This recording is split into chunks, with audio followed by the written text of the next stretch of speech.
Good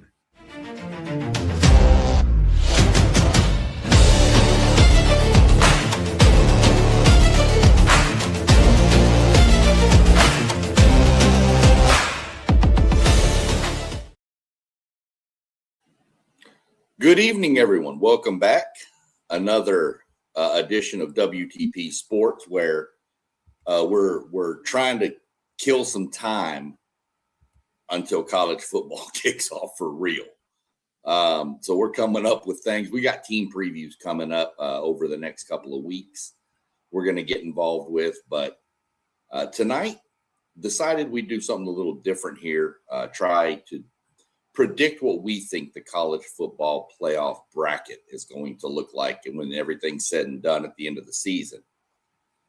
And as we go through it, we got some great analysis coming up from, of course, the CEO of WTP Sports, Mr. Robert. How are things going for you? Everything is going fantastic, man. I had one of the greatest experiences of my life today.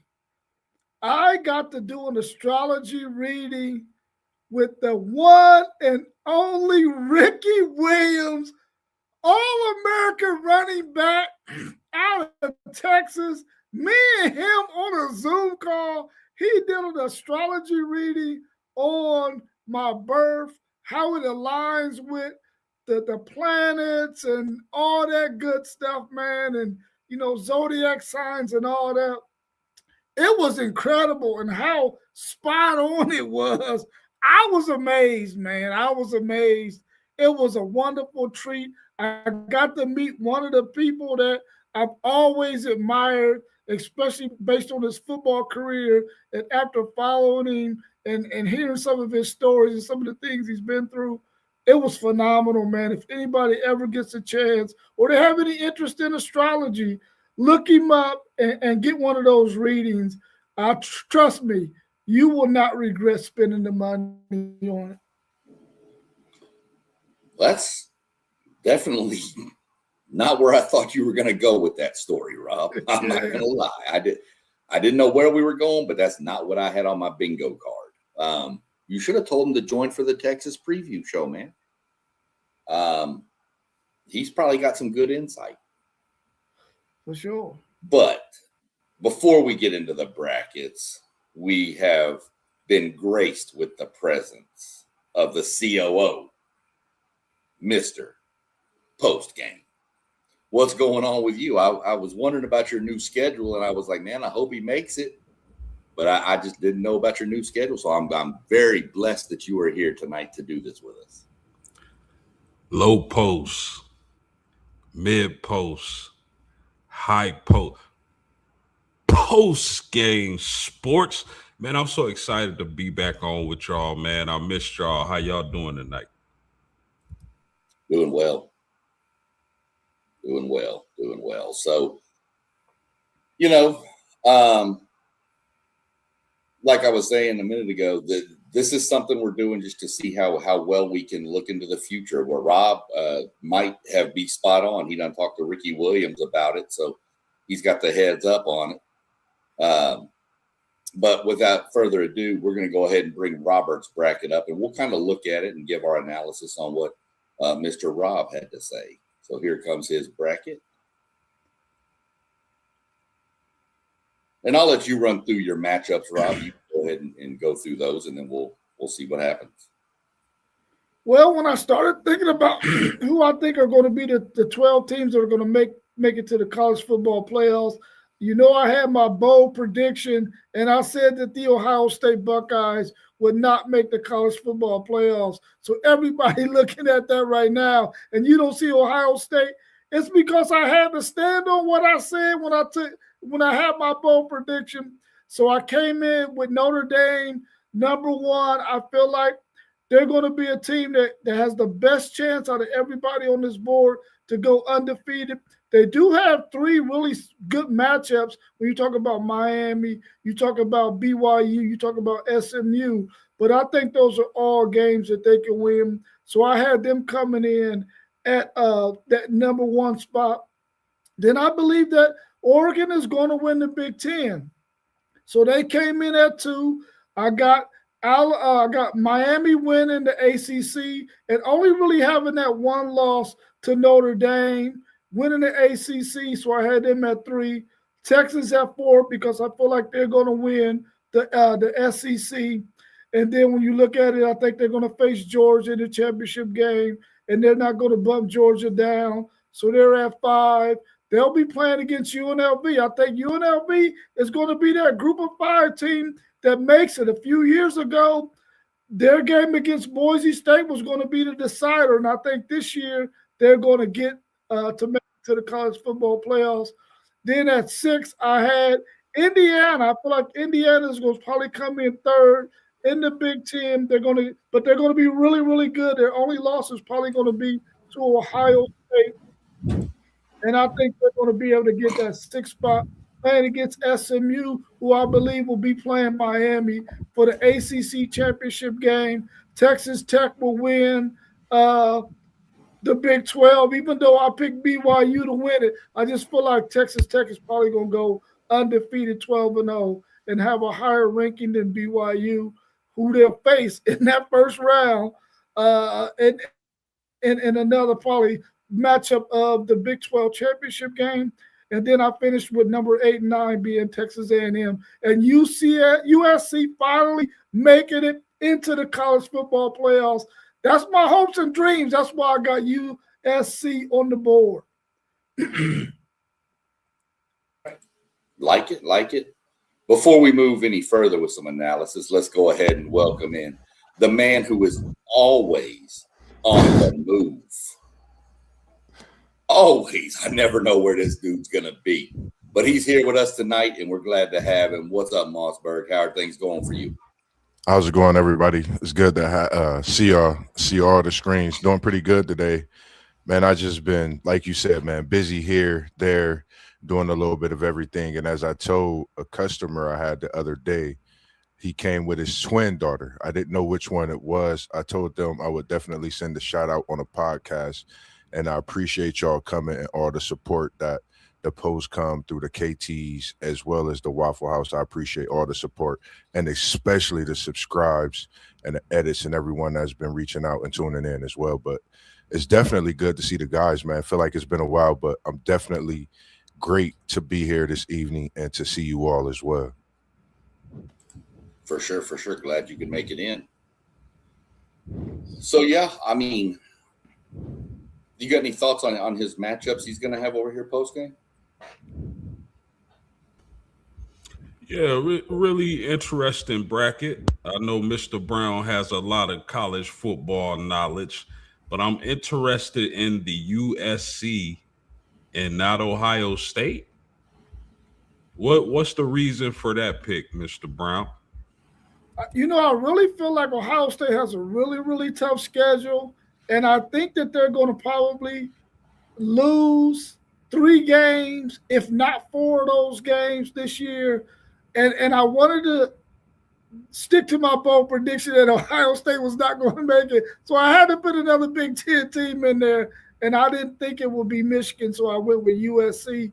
I do really feel like Ohio State is going to have a tough road to travel to make it to the college football playoffs, one of the toughest.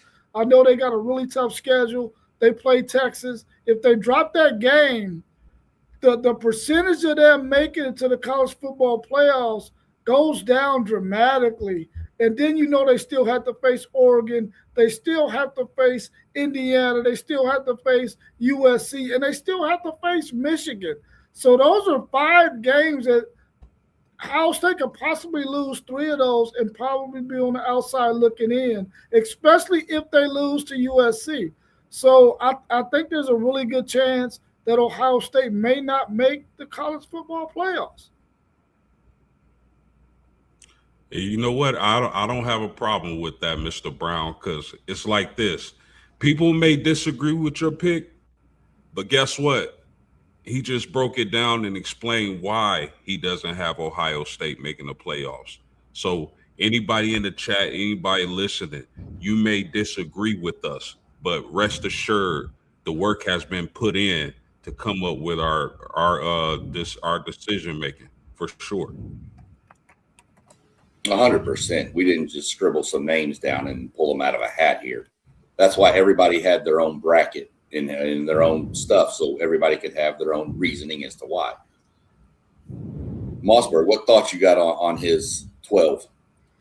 I really like the 12. A lot of people I think slipping up on the USC. I think this is a year USC could actually, do damage in that Big Ten. Ohio State lost a lot defensively, understanding why I feel they could lose those games. Like respectively, offense sell tickets, but defense win championships.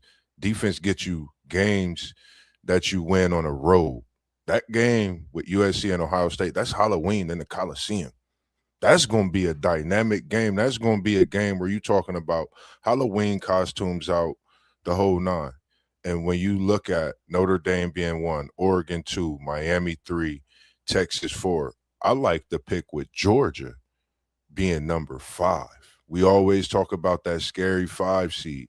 A lot of people slip up on Georgia. They forget, if we think about this playoff when it started, I took notes in a different aspect. Instead of giving a 10, I wanted to give my thoughts on a lot of different teams and thoughts on the playoff itself. I think Georgia's scary this year. I think they could possibly take one loss in the SEC, possibly go undefeated in the SEC. And, when you're at home in the playoffs, it mounts to something special. And, Indiana is a team we all want to see improve on what they did from winning that national championship. And we know they reloaded. And Sig, he's not smoking cigs, but he's definitely blowing wind down in Indiana. And I like what he's doing in Belton. And I think the turning of the tide just might happen. We so used to seeing Ohio State, but Oregon, USC, Michigan could be a team that beat Ohio State. So it's a lot of things that could happen, not to mention about all the teams, but just my thoughts on a few as we get to other, brackets and thoughts as well. 100%. What jumped off to me, Rob, was who you've got at the 4 seed and who you've got at the 5 seed, knowing the struggles that between those two. I was like, dang, he's going to take them on early because y'all would have obviously played in the championship game in the SEC, and then you turn around and play them right again. So, and Moss, you said it right with Georgia being scary. You mentioned it yourself. Defense wins championships, right? Georgia's going to have a defense. We all know that. We all know Kirby's going to bring it. So it's a good bracket, Rob. Tell me, curiosity just right here. Who's your national champion? Well, who is it? My national championship, I got Texas and Notre Dame meeting in the national championship game. And Texas got to get some payback when Notre Dame stole one from my man Earl Campbell back in 77. We got to get that, man. We got to get that comeback. So I got my Texas Longhorns winning the national championship. We long overdue. Somehow, I don't think anyone's surprised at that pick. All right. Let's jump over and let's bring up post game. We're going to jump to your bracket now. We'll go through it. So go ahead and give us a little insight on your bracket. Yeah, man, I'm excited about this bracket. My top 4 seeds being the Irish, the Texas Longhorns. I think they get the job done and win the SEC this year. The Oregon Ducks are going to win the Big Ten. And, of course, I think it's unanimous that Miami wins the ACC. Really excited about those 4 teams. For my money to begin the season, these are the best 4 teams in college football. You got Georgia in the group of 5 team, Boise State. I really like this Boise State team. Listen, one thing about Boise State, they'll be in the Pac-12 this year. They're gunning for their 4th straight conference championship game. And why did I pick Boise State? I love their two-headed monster at running back. I think their running game is going to be stupendous. They combined for almost 2,000 yards and almost 20 touchdowns last year. I think they'll continue to roll running the ball. And they also bring back one of the best edge rushers in a group of 5. So I'm really confident in Boise State this year. Their quarterback is gritty. He'll have to improve on his performance from last year, but I'm taking Boise State this year. And they'll face the Georgia Bulldogs, who I think will finish second to Texas in the SEC. I got BYU winning the Big 12 this year, fellas. I like what Coach Sataki has done, what he's built. They tried to come over and poach him from BYU, but he stayed true. He stayed there, and he's bringing back a team that I think is set up to really punish some people in the Big 12 this year with that running game. And I'm taking Louisville, man. I love what the Brown brothers have done. Born and raised in Louisville, Kentucky. They've stayed true. Now they're running the program. Leaking King Hose is going to be key. If they're able to bring out the best in that quarterback, I think Louisville is going to finish second in the ACC and dethrone SMU this year. Their pass rush is going to be diabolical, I believe, with Cleve Lubin. So I'm looking forward to this Louisville Cardinal team. My 7th seed, the Ohio State Buckeyes against Texas Tech. I think Texas Tech finishes second in the Big 12.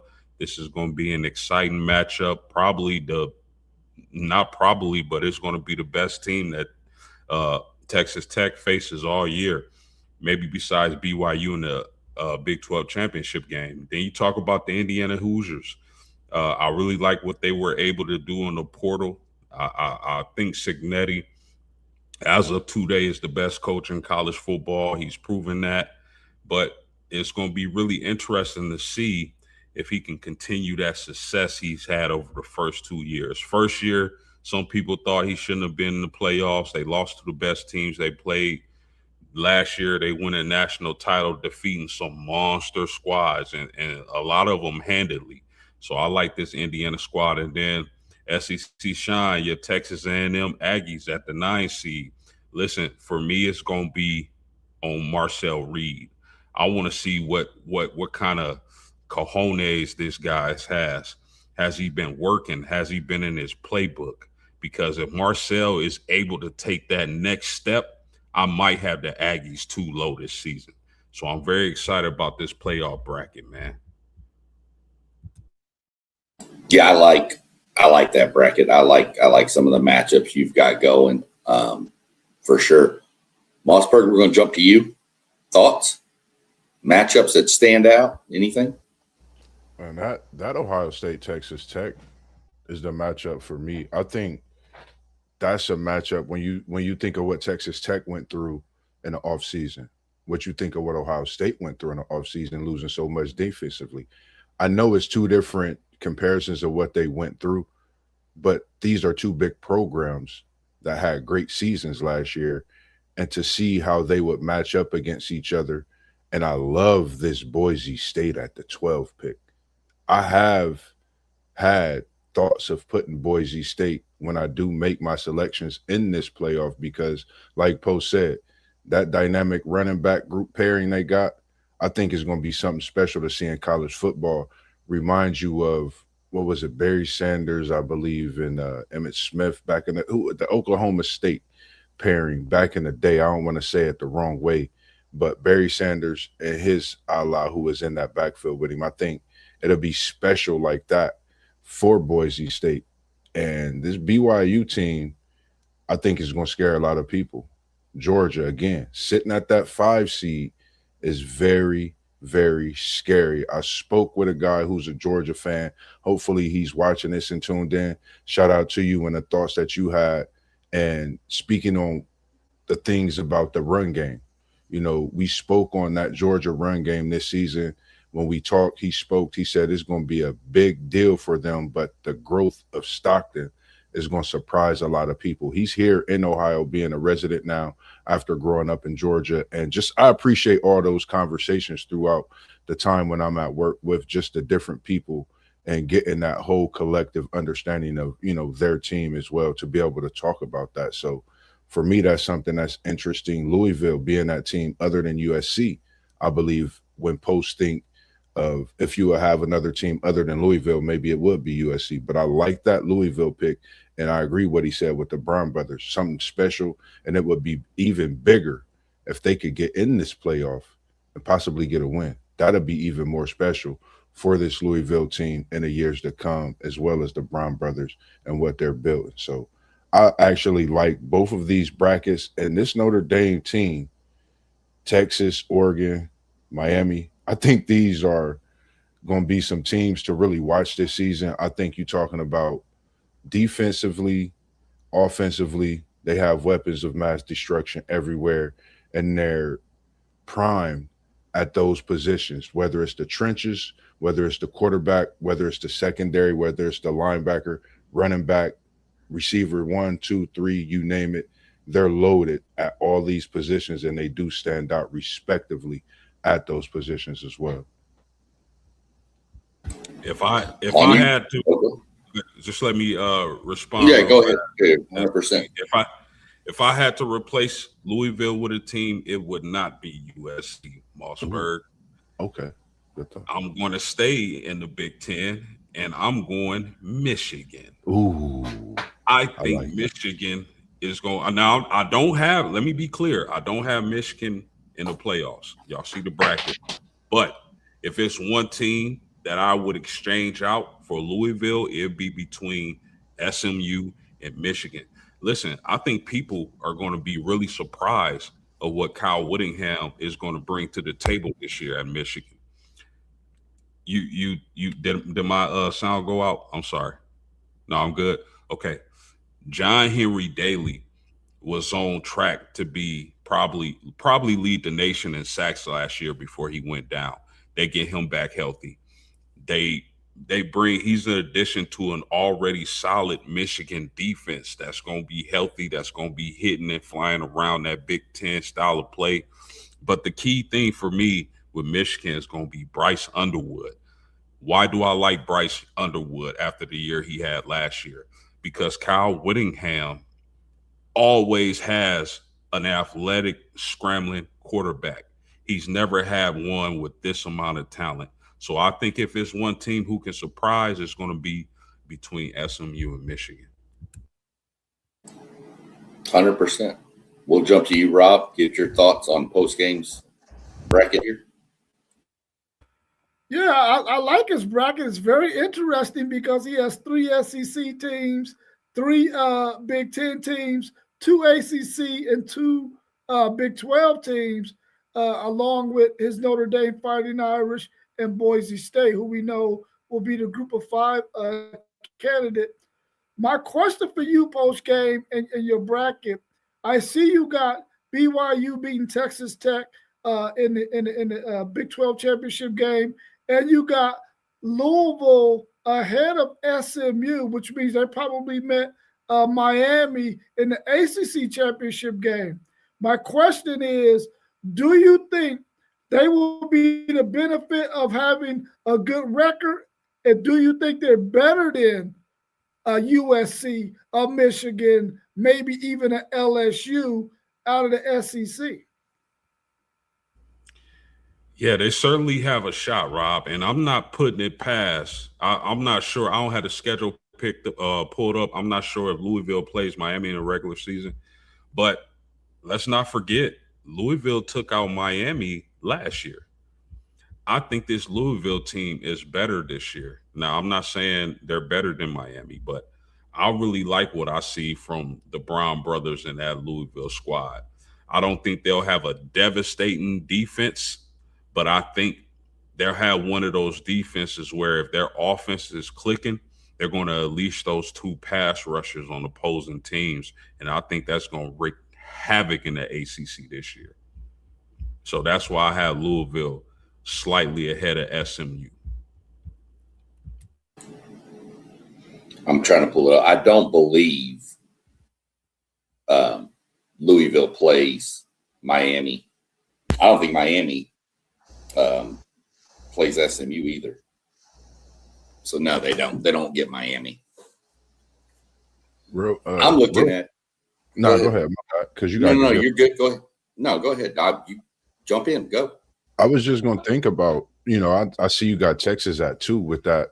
The way they doing the SEC, my thought post, I think we really have the same thoughts on this.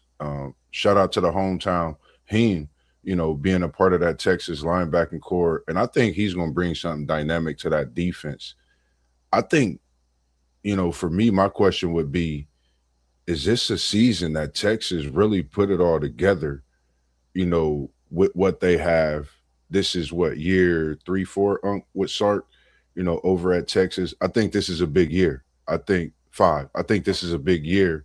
When you think about what he's been able to do, thinking about the playoffs, just the appearances and, having Arch, but then bringing in him in a way a lot of things have been going, Simmons, you name it. So Texas being this high, do you have a feeling that they could really run through this SEC gauntlet of a schedule we know they got to face? Well, I've said it on earlier streams. I like how this team is constructed. I really like the running backs they were able to get in the portal, Raleigh Brown, Hollywood Smothers, and then you pair that or you parlay that with the legs of Arch Manning. I know everybody is excited about the wide receivers at Texas, and rightfully so, but I think their bread and butter this year is going to be running the ball. And if they get a lead on these teams in the SEC, they're going to release a ferocious pass rush on them that I don't think too many offensive lines in the country can withstand. So I'm really looking forward to this Texas team. But again, I'm banking on the running game from Texas this year. I agree. I think I'm with you on that too. I really like what they got in that backfield. Like you said, the additions of Hollywood Smothers. I'm looking at Terry the third.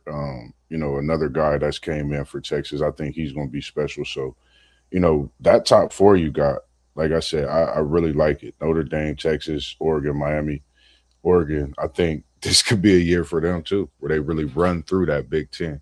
So, I just like your bracket. Just don't know, but I like that Boise State at 12, especially for sure.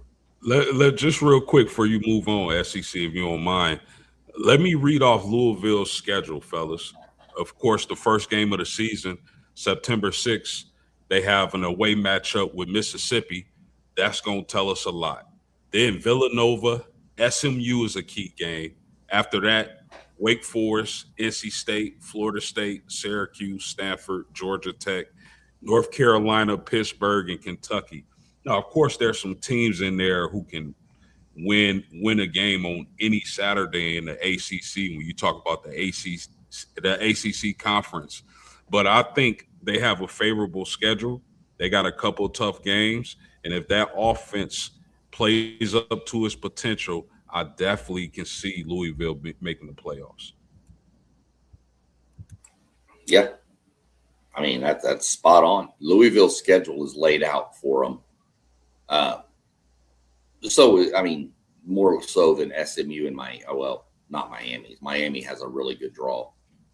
But Louisville, I said it earlier myself too. Louisville SMU game is going to decide second place in the ACC, in my mind. Winner of that game is getting Miami in the championship game. And that's just the way I look at that. I like the bracket. I like the Boise State call. I was torn on mine with Boise State and UNLV. We'll reveal that here in a minute. SEC shine.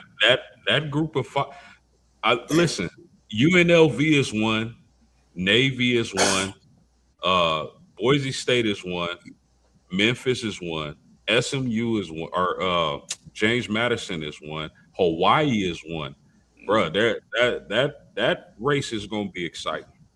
I think this is going to be one of the best group of 5 races we've ever seen, to be honest with you.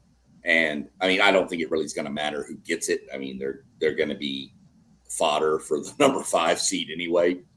But I think it's going to be fun to watch, kind of like it was last year with Navy and North Texas and USF all coming down. And so I think it's going to be a really exciting watch. But I like the bracket, like some of the potential matchups you've got going.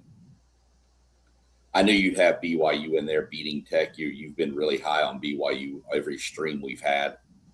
Um, some good matchups, some matchups we don't see often. Ohio State, Texas Tech, Indiana, A&M, BYU, Louisville. That's what I like about doing this, is because you're projecting and it gives us matchups that we can dream on and go, I'd like to see that. Who wouldn't want to see Ohio State's offense against that Tech defense?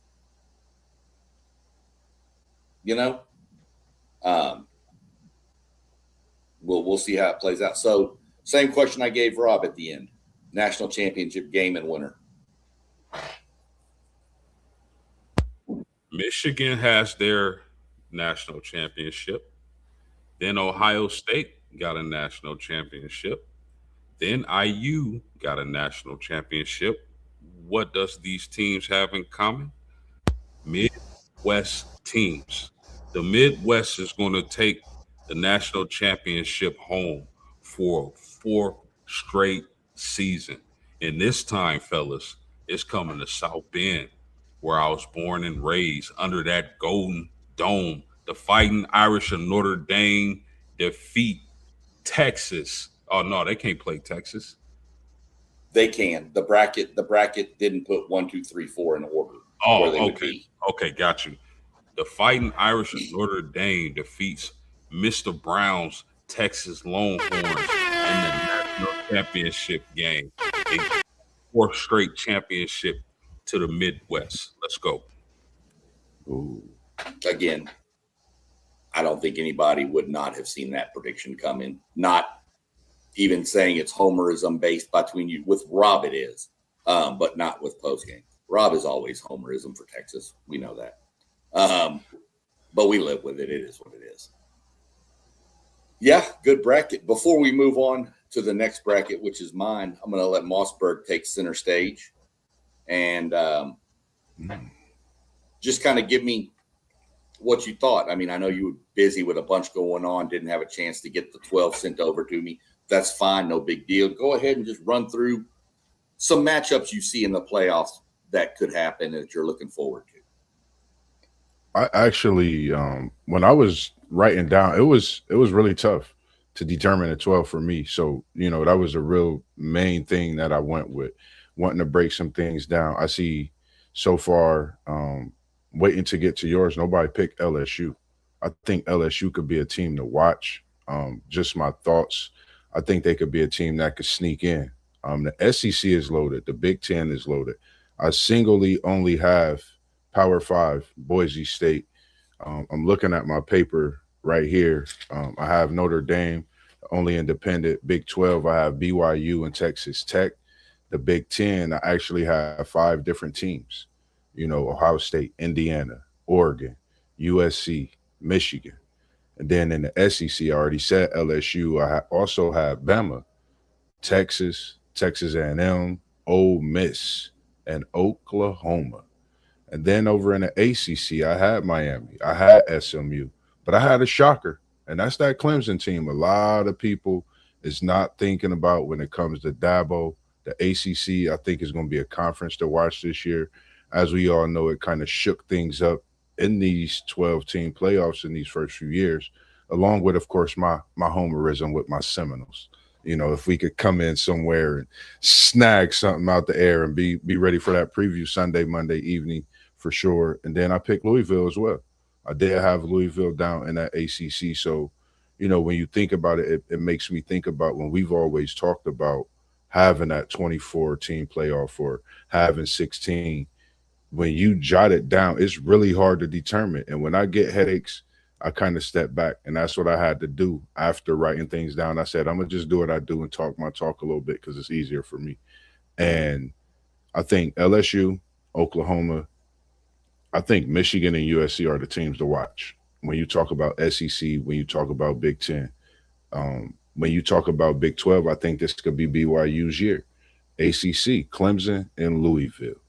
2 teams that had seasons last year we wasn't expecting, thinking it could go a different way. But I think this is a year where they show a lot of progress in what they're doing as well. And I think, like Post said, this Boise State team is rocking. They've been doing it for a long time. And I think they're going to be back with a vengeance trying to get in that playoff as they started and surprised people that first year with the 12. and Notre Dame. Preseason #1 at one point, but playoff picture, everybody has them at #1 and even champions. And as I said, man, it's nothing like it until you go visit and see certain places. And for me, that's what it was. That's why I speak so highly, and I can agree and know and understand what the feeling is like down there for Post. I know it's nothing but championship, and the atmosphere is crazy. So, I could see a Texas, Oregon, Miami, Notre Dame. I could definitely see those 4 teams possibly taking home the crown. And that Midwest, we definitely doing our thing. So make sure you keep it Midwest, as we are WTP Sports in the Midwest also. Yeah, really good takes. I mean, you're 100% right, Moss. I mean, we could have done 16-team playoff bracket, and we still would have been thinking we left some teams out, guys. We all know that. But we're at 12. Let's stick with 12. Let's see how good we can do. Kind of shocked on your Clemson take. That's what we're here for, though. Takes. I mean, Rob's got Ohio State missing the playoffs. You had Carolina winning the division last year. I mean, this is what we do. We give our opinions and our thoughts, and we stand by them. You're a little higher on Clemson than I think many of us are. But you know what? We could be dead wrong, and Clemson could run the table. We don't know. I'm put LSU in there this year, too. I'm going to put LSU in as a playoff team. That's the only thing. We can't do any voting for Lane quitting. We can't do anything for him. Put them in. No, I don't blame you. They're loaded. You're 100% right. And we're going to find out about them in week 4 ourselves. Any thoughts on Post or Rob on anything Moss brought up, some of the teams to watch or anything? Yeah, I'm interested in Oklahoma, because I think Brent Venables is in a critical year. I think that defense is going to be nasty, like it normally is, but they gotta mature. I think their offense has been mature or bust, and they got a couple of players. They definitely need to be able to run the ball. But for me, Oklahoma is a really interesting team because, I mean, they could really, shake up the playoff brackets if they're able to be successful. Now, that early game against Michigan, for me, Oklahoma and Michigan, is going to tell a lot. But Oklahoma, for me, is a really interesting team, as well as LSU, man. I mean, LSU has a roster that is just as talented as anybody, if not more. How quick are they able to gel, bring that together? First year, a lot of transfers after a terrible year under Brian Kelly. So LSU is going to be another interesting team out of that SEC. Those two teams, Oklahoma and LSU, are extremely interesting in my eye, and I got my eyes on them. Yeah, when Mossberg started talking about how interesting the ACC is going to be, and it's going to be really, really interesting.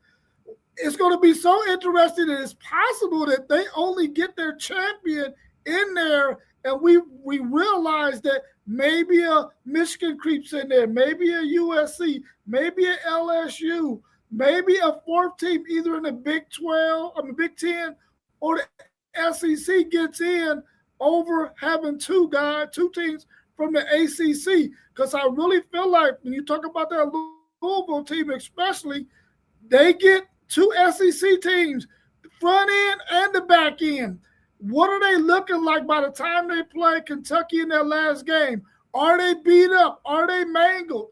Can Kentucky take advantage of maybe a really unhealthy Louisville team because they might have some games in the ACC where they get a little bit worn out? So I'm anxious to see how that thing plays out too. But I'm glad you mentioned that about the ACC, Mossberg, because they're going to be a much more competitive conference. And maybe they only get 1 team in because they ate on each other during the regular season.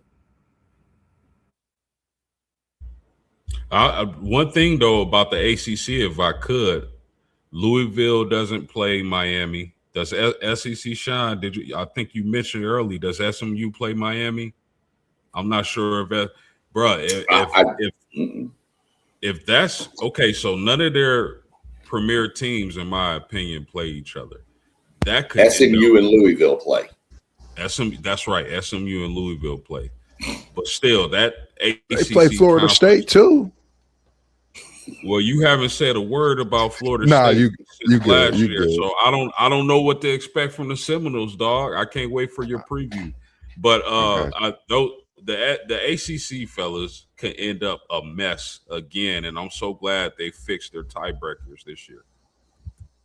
I'm glad you asked that question too, Post, because like for me, SMU, Miami, Louisville, I think that SMU Louisville game is going to determine so much within this ACC. Like you think everybody right now, of course, has Miami.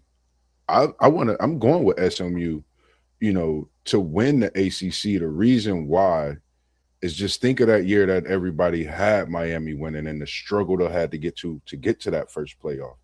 So for me, I think SMU can beat Louisville, and Louisville could be that team that gains off of that loss to SMU and that gauntlet that Miami had to go through. They still got to play y'all.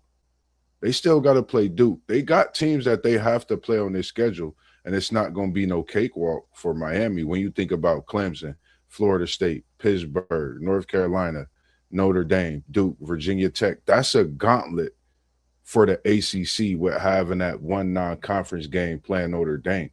So just think, will, the season for Miami go up or down when you think about that game with Louisville early, that SMU Louisville game early in the season, how can that be effective in this conference? I think that's a big game to look at down the road, because if Miami chokes or have a hiccup, I think it fares out to SMU or Louisville possibly getting in as well. And that's why I said I like the way you had the two teams from the ACC and the different conferences matching up with those three as well on your bracket also. Yeah, it's artistically incredible. Glad to see everybody. Thanks to everybody that's been in the chat too. Appreciate it. Dropping your stuff and your questions and all your comments and stuff y'all have. But artistically incredible made a great point. Non-conference, but BYU Notre Dame and SMU Notre Dame are going to be really interesting games too. Do y'all travel to Provo, Post? We do travel to Provo. Yeah, y'all get SMU at home. Yeah. To me, every team should have at least three challenging games on their schedule. And I think Notre Dame accomplished that this season. A lot of people will say, Notre Dame doesn't play anybody. Look, SMU, BYU, and Miami are all in the top 25 AP poll. Miami top 10, BYU top 15, SMU top 20. To me, like, what for any team, not just Notre Dame, you got three challenging games on your schedule. I'm good with that. And I think traveling to Provo against that really physical run game is going to be a challenge. Playing Kevin Jennings from SMU is going to be a challenge. I think Miami is, maybe a couple teams could go at Notre Dame in those defensive backs. Miami is definitely a team that can go at Notre Dame in their defensive backs with that wide receiver core they got. So, good point. Artistically incredible. Yeah, and y'all play I'd like crazy. to add something. Oh, go ahead, Mossberg. My fault. Nah, you good. Go ahead. I wanted to add something to that because, artistically incredible mentioned SMU and BYU playing Notre Dame. And then, of course, post-game mentioned that Miami play them. And I said this before. All three of those teams, BYU, SMU, and Miami, might only have one loss. And all three of them, one loss might come to Notre Dame, which means they ran the table on everybody else. I'll put it this way, and this is my defense of Notre Dame. Everybody always says the same thing. They don't play anybody, weakest schedule around, blah, blah, blah, blah, blah. They're playing three tough games, at least, right? Notre Dame, we've mentioned those. they play a 6-game ACC schedule. Some of their games are already decided for them. So picking up the BYU, I mean, SMU and Miami, I guess those are considered 2 of your conference games, but still, those are 3 solid opponents that what happens? I mean, if you replace Miami and SMU with, I don't know, 2 other lower end ACC teams, people are going to still have the same argument. But Notre Dame doesn't build their ACC schedule. They play who the ACC tells them to play. And then they have to go try to find, and that your schedule is set with the ACC with dates. And then you have to go out and try to fill in with whoever's got an open date that week. Facts. So all the hatred on Notre Dame's schedule, I get it. It's fun. I mean, I have a little fun with it too. But let's be, at the end of the day, you have to be realistic about it. You can't just go schedule who you want, because those guys, they can't schedule Texas and A&M and a Florida States and all this. They can't, because those guys already have games scheduled in their conference.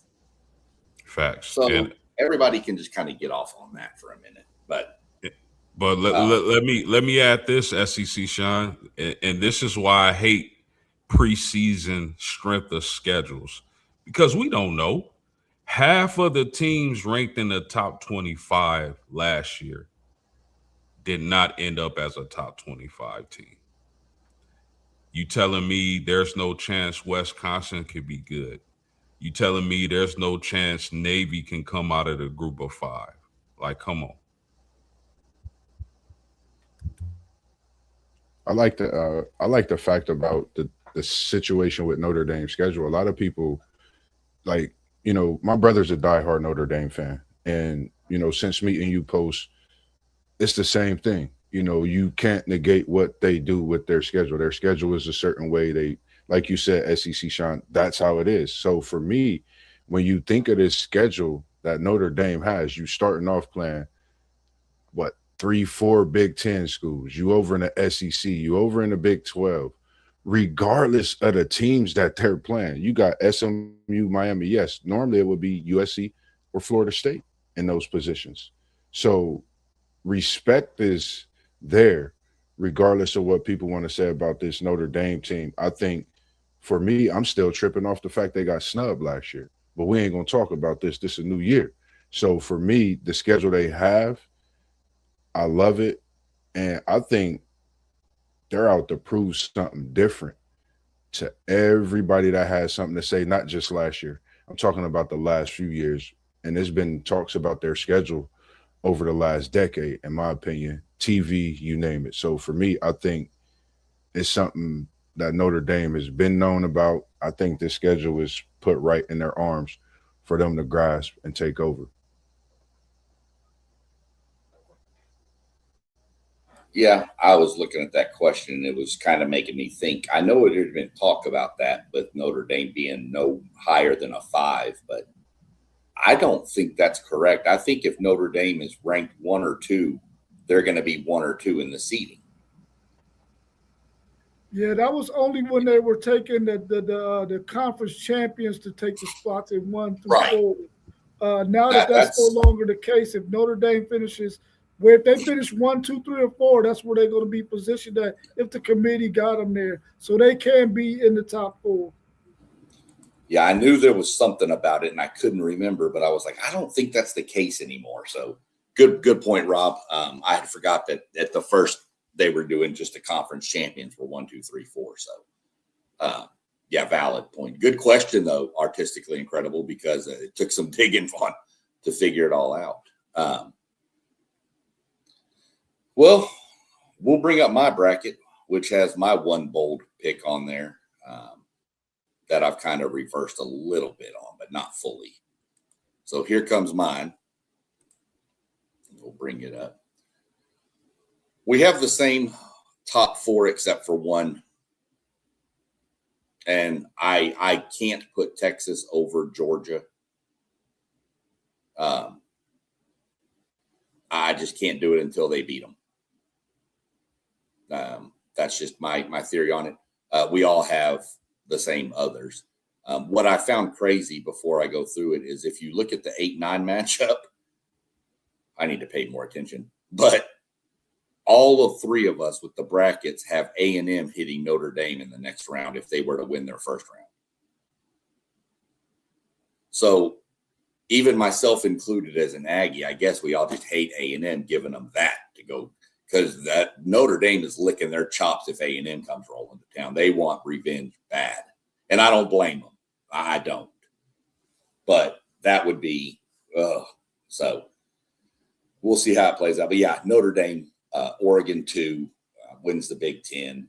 Georgia wins the SEC. Miami wins the ACC. I went Indiana 5, losing to Oregon in the title game of the Big Ten. UNLV, I went with UNLV. I almost threw Hawaii in there because y'all know I'm high on this Hawaii team. I almost did it, but I just felt like it's asking a little bit too much for them. So I went with UNLV. My surprise team that nobody else had was Houston. I have Houston in the playoffs. I'm high on this Houston team. I've got them winning the Big 12, but then I'm kind of backpedaling with them in Tech. I think Houston and Tech meet in the Big 12 title game. I think Tech beats them, and that's the difference. And Tech gets the 7. Houston gets the 11. There's the Houston-Texas matchup. I don't think that would be real close. I don't think Houston's at that level. I like SMU. I know others have liked Louisville. SMU is my pick coming out of the ACC. Secondly, I've got them beating Louisville and then kind of going on to meet Miami in the title game. And then, of course, A&M. And I do have Ohio State in. I can see where Rob's coming from. I totally do. But I just think that I think Ohio State, if it's close, is going to get the nod over other teams. I just think that's going to happen based on track record, based on schedule, based on a lot of different factors. I think if it's a close toss, if you say that that's going to be between Ohio State and LSU, it's going to Ohio State. That's just how I got that bracket laying out. I'll let you look at it first, Moss. Tell me what you think. I really like it. I mean, the thing don't surprise me with the Georgia and Texas. I know you SEC. I know that's something you spoke about, over the last year. That's something that Texas got to get over the hump for you. I still like that Texas team. I don't know. I got a feeling about Alabama this year. I haven't seen nobody with Alabama in there as well as LSU. I like the Houston pick. That Houston-Texas matchup could be scary. But the matchup that I'm looking at is the possibility of an A&M Notre Dame, Ohio State Notre Dame. Those are matchups that we've seen in the past few years as well. Indiana Miami possibility of a matchup. So Texas Georgia linking up again, Oregon Tech, SMU. I mean, it's just so many different matchups that we see in this bracket, as well as the others that I think you think about. What would Ohio State be at a 9 seed? How many losses do they actually have? That's my thought, getting that 9 seed in that Big Ten with Indiana in there and Oregon at 2. So Indiana being a 5 seed, could that be scary? I don't know. For me, I think this is a proven season for me with Indiana, but I like a couple of my guys, Hoover and Marsh, being there. So I can respect them at that 5 seed and being scary at home with that crowd. And we know what that could be like. So I definitely like this bracket with Houston being in there, UNLV. I don't know about UNLV. I like Boise State on that Power 5 side, but like you said, UNLV could definitely make some things happen. They definitely got a nice team and a nice quarterback as well. So I like this bracket. Notre Dame sitting at that 1, Oregon sitting at 2, Georgia 3, Miami 4. Every 4 we've seen with Notre Dame, Oregon, Miami, Texas, and now Georgia being in there. That's ACC, Big Ten, independent. So that says a lot about the Big 12. As we spoke on the ACC last year. So that's a conference to look at. I think this year will that be a lot tougher than the ACC, as we see the ACC being up in this as well. So just a thought for me: will the ACC be stronger, and can Miami hold that 4 seed or be up top a little heavier? So I like Notre Dame with that 1 seed though. I like this bracket. Yeah, for your to answer your question about what kind of losses, I'd have Ohio State 9-3. 3 losses, they don't get in. Well, 3 losses they get in at 9-3. I think they're going to be the first 9-3 team to get in. I really do, based on who they look at their schedule this year. It's brutal. And that's why I think they'll have 3 losses. Respecting Ohio State, no disrespect. You lose 3 games. One would be USC, I'm guessing. One would possibly be Indiana, Michigan, or Oregon. Indiana, Oregon, and Texas. They out. I think a 9-3 team gets in this year, and I think it's that one. That's tough. It's going to be tough, but the SEC going to the 9-game schedule is going to have a bunch of 9-3 teams. So it's going to be crazy, but that's what I have. I have them losing to Texas. I said that the other day. I have Texas beating them by 17. And y'all know I'm not a big Texas fan. So, but I just think Texas is loaded this year. Seem like Doug and Unc wearing off on you now, SEC. No, not wearing off on me. I just, I'm more in tune with that team than I am any other team except for mine because they're right there and I hear about them a lot. But yeah, they're stacked. Look, 1, 2, Oregon, Notre Dame, Texas. Those are probably the 3 most complete rosters in all of college football. So, but I still think Georgia just has something between Texas's ears that I can't put Texas over Georgia until I see it. Just like I wouldn't have A&M over Texas right now because we haven't seen it. I'll let you take a shot at it, Rob. What are you looking at? Man, one thing that we've all got is the consensus that Notre Dame, Oregon, and Miami will be in our top 4. That's one thing that I noticed. And the next thing, my man Artistically Incredible was right inside my head. You got 5 teams from the state of Texas in your top 12.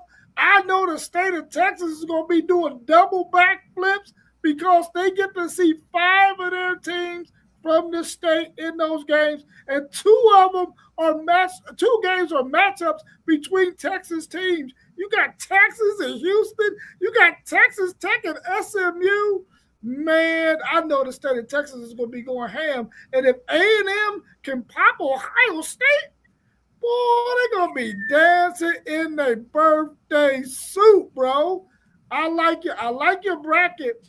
I really feel like if Ohio State does have 3 losses, there's so many teams with so many weak schedules that's going to finish 11-1 or 10-2 that's going to make their championship game that they're going to probably have to leave Ohio State out.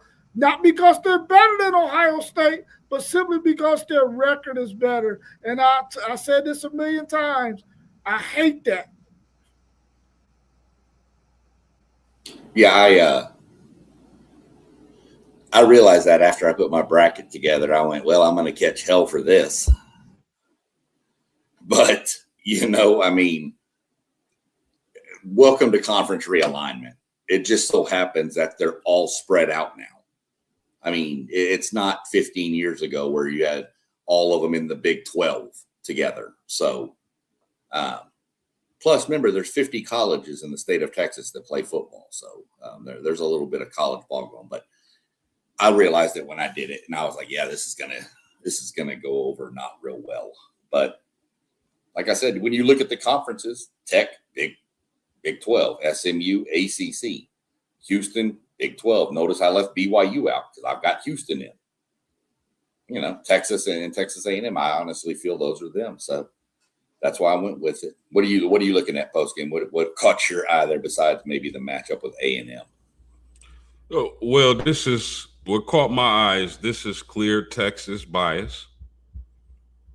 And I expected that from you, Mr. SEC Sean, seeing as that you're a son of Texas. So I understand that, my man. But outside of that, a shout out to Zay in the chat, man. I'm mad at you, man. You've been running from this smoke, man. You've been running, homie, and we waiting on you. But besides that, I think Ohio State is a really interesting team this year because it can go so many different ways. They could dominate, they can lose 2 or 3 games. But looking at their schedule, fellas, a lot of people are mentioning 3 matchups. I see like 5. They got Texas, they got Indiana, they got USC, Oregon, and we can't sleep on the Michigan game because it's a rivalry game. So, I mean, Ohio State is a really interesting team this year. Me personally, I don't have them losing those many games. You guys make great arguments, as Rob did earlier in the stream against Ohio State making the playoffs. They don't have a lot of room for error with that schedule. I think that Houston and Texas, if Houston has the type of season that SEC Sean is projecting, that's going to be a really interesting matchup as well. I like this bracket. Little heavy on the Texas barbecue sauce, but it is what it is. It's still a great bracket. So, but outside of that, man, I really like this bracket. Yeah. I just went, like I said, I went with what I felt, and with some of the predictions I'd already made on previous streams, I wasn't going to backtrack on them. Championship game, unfortunately, it's not coming to the SEC this year again. But it's not coming to the Midwest either. It's going south to Florida. I have Miami in a rematch with Notre Dame, and Notre Dame gets them in the regular season. Miami gets them in the they can't meet in the championship game. So let me refresh that. My bracket, I forgot, is off. So we'll go. I had Miami, Notre Dame, but I'll have to flip it, and I'm going to go Miami, Oregon, and we'll go Miami over Oregon in the championship game after. Yeah, that's what we're going to go with. Miami will beat Notre Dame in the semifinal. Oregon beats Georgia, and then Miami beats Oregon. We're going to take it down to South Beach. Since LeBron's not down there, somebody else can get him a ring. So that's where I'm going with that. And we see Zay in the chat. What he have to say? Who he put his top 4 out there somewhere. I got to find it. There it is. He just sent in his top 4: Oregon, Notre Dame, Miami, Ohio State. I mean, look, Ohio State, you said it, Post, they could go one or two ways. They can either run the table or it could just spiral quick. So, let's see. What's this? Hey, I told y'all Ohio State was going to be one when them polls released, though. Yeah. That's a question I want to ask everybody real quick when the polls came out, because there was a piece of history in that poll, a couple of them. So this is the first time since 2015 that no SEC team got a first place vote. How shocking is that as loaded as Texas is and as Georgia's being Georgia, that they didn't even get, either one of them didn't even get a first place vote. How shocked were y'all by that? I ain't gonna lie, I wasn't shocked because you got Notre Dame, you got Oregon, you got Miami, and I mean that's where all your number 1 votes probably was gonna go. I'm honestly not shocked. The Big Ten's been doing what they do. If you think about it, these last few years, and you know, since this when you think about the playoff, SEC is running the table in everything when it comes to appearances, wins, all of those accolades. But when it comes to wins, it's spread out through the conferences. And it honestly didn't shock me. Could this be another way of the tides turning, possibly as well? And then if an SEC team don't win this year, it won't surprise me coming into next year that they wouldn't get no first place votes based on the reload of some of these teams as well. So, this is just something to think about. Could the tides really be turning? With this NIL being a big part of things, that alumni, you're starting to see it in a lot of these schools as well.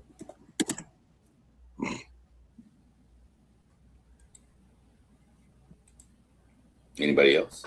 No, I Rob, wasn't. you were shocked that Texas didn't get a vote?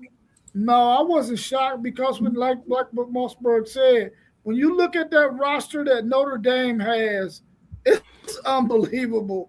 You look at that roster that Oregon has, it's unbelievable. Miami, Ohio State, all of them have really, really, really good rosters, and only so many of those 4 teams can get first place votes. So I wasn't shocked by it. But at the same time, I still feel like the SEC is the best conference in college football. No, listen, 50% of their games came down to one-score games. Guess how many one-score games Indiana had last year? 2. Guess how many the Ohio State Buckeyes had? I think they had 3. That goes to show that the level of competition in the Big Ten is bunk unless it's at the top. I mean, am I shocked no SEC team got a first place vote? I don't know. I don't know. I mean, I believe Texas and Georgia are definitely worthy of first place votes. But I mean, like Rob just broke it down, like Mossberg broke it down. Oregon, Ohio State, Notre Dame, these teams, Miami, these teams are extremely talented. And the truth of the matter is the SEC hasn't gotten it done the last few years. They're on the clock. The SEC has to get it done this year.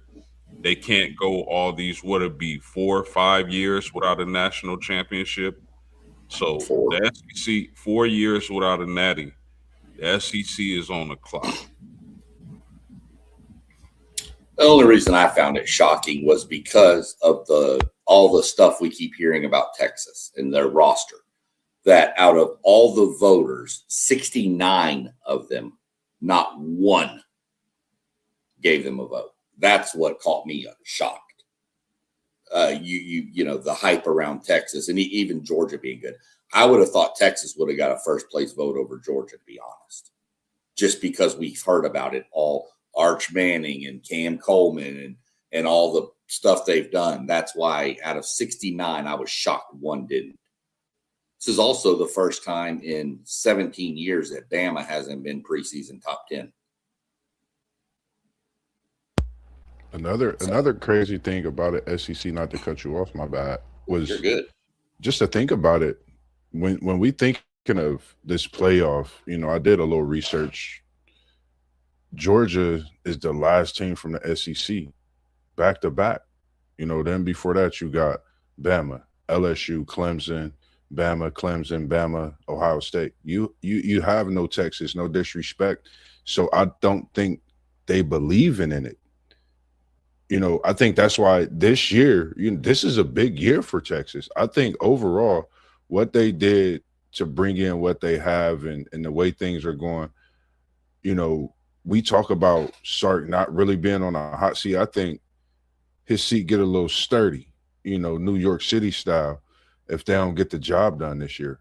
I think they have to win the SEC at least this year for people not to start talking in a different tone when you talk about Texas and what they've been able to do and reload. I think they reloaded and to have what you have coming back as well.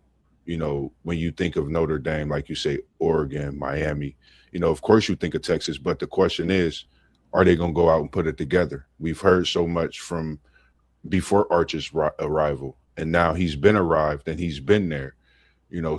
So is this that year? You know, that's just the things that I think about when you mention, are we surprised about that SEC? And even when you speak on Texas, but I feel like this could be that year where they break out and show us some things that when Colt McCoy took that team down and them big game winning drives as well in that year. I think 2012, 15, I forget. I don't know what year I'm talking about. And they got that big win in the young type of years as well.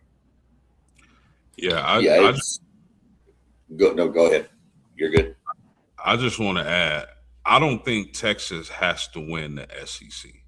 I do think they will. I personally think Texas will win the SEC, but I don't think they have to win the SEC. I think they have to make the playoffs.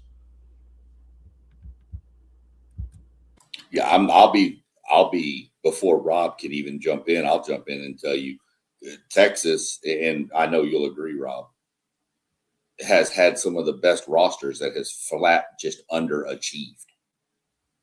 They've had a few of those years. I can go back to the Herman years, to the Strong years. Oh, Texas, and then they 5-7. So I see your point, but I'm just based on the hype that not 1 out of 69 even did anything for them. That's what just blew me away.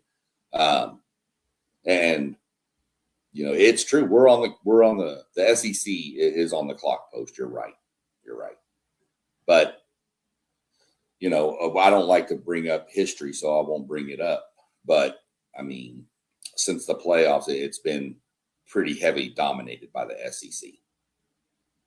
So, but times change, portals change, NIL changed a lot.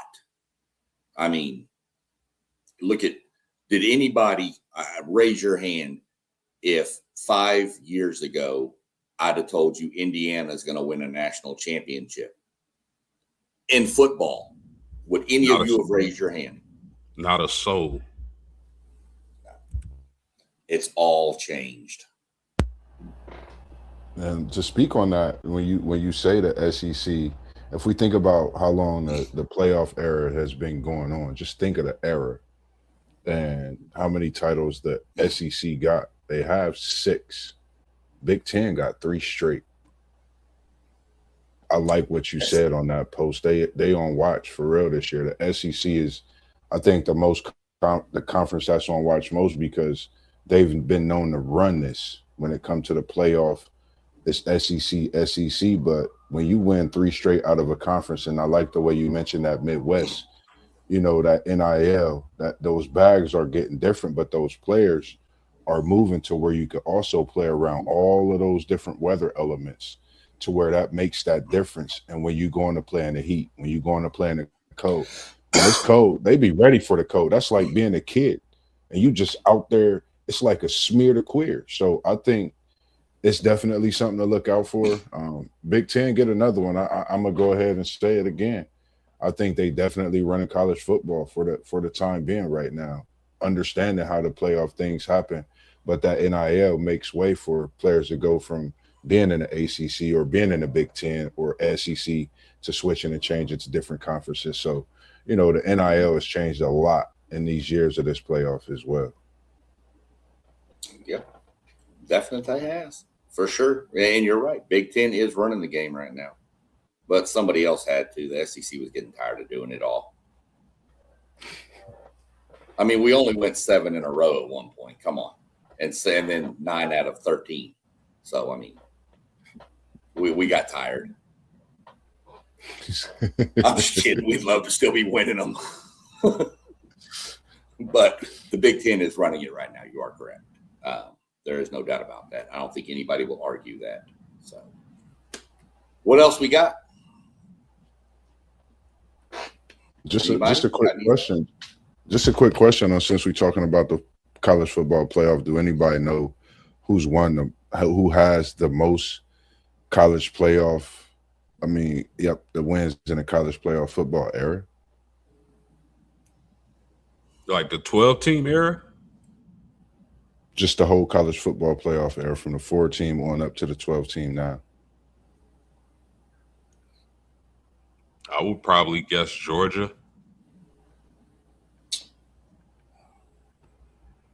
That got to be Bama, right? Because I mean, they got the most championships since the four came, right? So it got to be Bama. What's your pick, Oh yeah, that's SEC? right. The four were in the teens, the 20 teens, right? Yeah, Yeah. yeah. Yeah, it's probably Bama. What's your thoughts, SEC? It's got to be Bama. I mean, they had the most titles in that stretch, Yeah, but they were only playing 2 games then too, so it could have been. But I'd have to go Bama. yeah. It's Bama. Bama got 10 wins. I mean, 10 wins, 9 appearances, 3 titles. SEC got the conference appearance in the most is the SEC. Conference with the most wins is the SEC, and with the most titles is the SEC.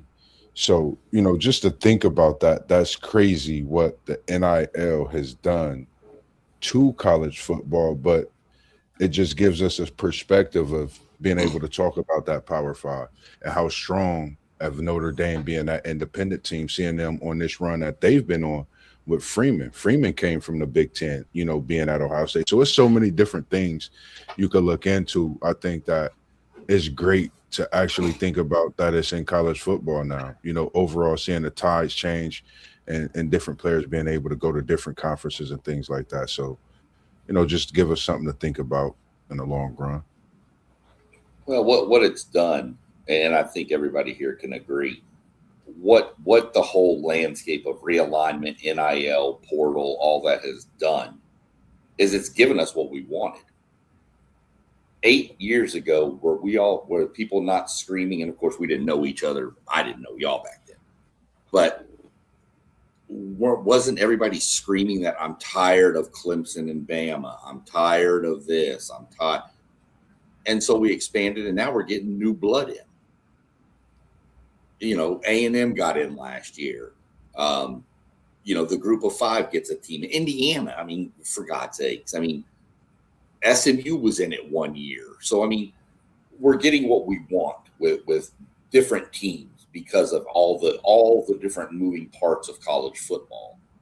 And I think it's good for the entire sport, because now these kids that are 5 stars out of Dallas, Texas, don't have to go to Texas, A&M, Notre Dame, Ohio State. They can go to SMU and know they can compete. So, that's just how I look at the landscape of things. So I ain't got nothing else. If y'all ain't got nothing else, what do we got going on this week? What do we got coming up? You on tomorrow, Moss? Man, y'all know what we're doing, man. We're doing the NFC breakdown. The 6th one before being coming to you, we're going to break down the north of the NFC, and that'll finish up everything on the breakdowns that we'll have. And also, I got some conversations coming. Also, just want to send a shout out to all the athletes I've been talking to over the past weeks. Just being able to work on these edits for you all, I greatly appreciate you all. Just being able to give me that time to work on my craft. It's just something that I love to do on my free time. And I'm glad you are here.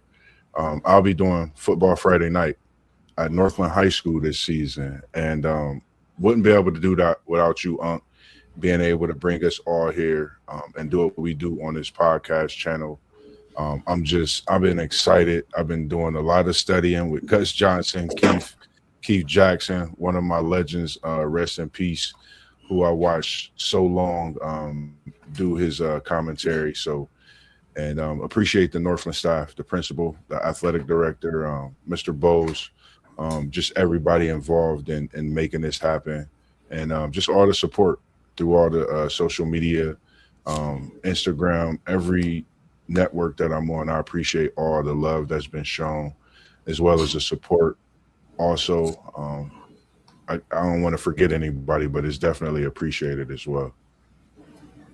You forgot to thank your mom and dad, Moss. Oh no, I got something special for them. I definitely thank Mom and Pops for birthing me, man. They birthed a great, and I honestly didn't realize what I was getting myself into, honestly, when I answered that phone call from Unc.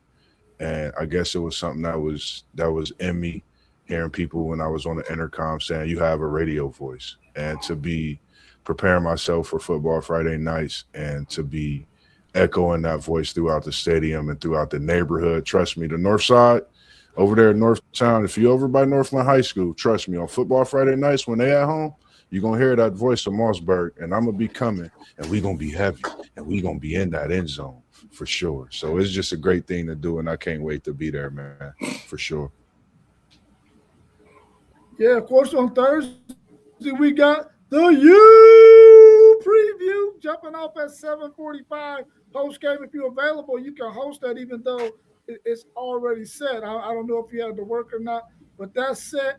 And also this weekend on Sunday, we will have OH, the Buckeyes preview with our man One Take Zaya and T1 in the building. That'll be at 9 a.m. So make sure that you hit that notification bell so that you get notified when we're about to go live. What are we doing Saturday? Does anybody know? Got that Saturday morning talk. Yeah, but we got to. Normally we've had it all laid out up until then. So it's just a change in the schedule because everybody's 10 a.m. 10 a.m. Saturday. We'll have something for sure at 10 a.m. Yeah, we'll do something. We don't know yet. Yeah, we who knows? We might be breaking down rhythm gymnastics. Who knows? I'll be out for that show. Rob, I'm staying away from a Miami stream, bro. That's all you got that. Said he got the Miami stream. He gonna come on with the glasses and the mustache like old Bobby Valentine did for the Mets a couple years ago, in incognito, trying to get some inside information. Yeah, I'm sure you'll hear plenty of shots at Notre Dame in that stream, but it's all good. I'm looking forward to the Miami breakdown. I'm pretty sure I'm going to get some shots thrown at me too on that. So, but it'll be all right. Well, at least shoot me a thumbnail then. Shoot me a thumbnail. Make sure y'all put y'all's all-time teams together, because I'll be for the college football season and throughout this fall season, all the respective sports, I'll be tapping into the all-time teams talk, putting together different teams, and just having shows on different teams as well throughout that college football season to kind of keep attention as well on that Wednesday and turning some of those into that conversation with Mossberg as well. Yeah, we're gonna build an all-century team, quarter-century team from 2000 to 2025. We're gonna build a team. WTP Sports is. That's interesting. And Rob, I definitely got you, bro, if you need it. I do. All right. Well, we cruising. Had a good one. Some good takes and some good brackets out there. We'll see who comes closest to the correct prediction later, or we all might just do like I do every March and crumple it up and throw it in the trash because it's blown up. So, other than that, everybody, appreciate everybody in the chat. Zay, artistically incredible. Everybody else that I might have missed while I was loading graphics. Anybody that was everybody in the chat, appreciate it. Y'all help make the show roll. Rob, Post, Mossberg, appreciate y'all and your insight and great analysis y'all provide. But everybody look up at the top and at that banner scrolling and go hit every one of those channels. Hit the like, hit the share, hit the subscribe, hit the notification bell, and you'll know when any of us go live. We're all normally on this channel, but we all do stuff on the side too. So if you want some Notre Dame, go check out Post Game and hit his bell. If you want Texas info, which I don't know why you would, but if you do, go check out Rob and his channel. And Mossberg, if you want a little bit of everything, Mossberg is where you go. You don't know if you're going to get cooking tips. You're going to get football breakdown. You don't know what you're going to get. Just go check him out and follow him and hit the bell. And I'm your guy here with doing this. And then I run some NASCAR stuff. So go check us all out. we appreciate everybody for tuning in. And gentlemen, we will see y'all on the next one. Peace. Peace.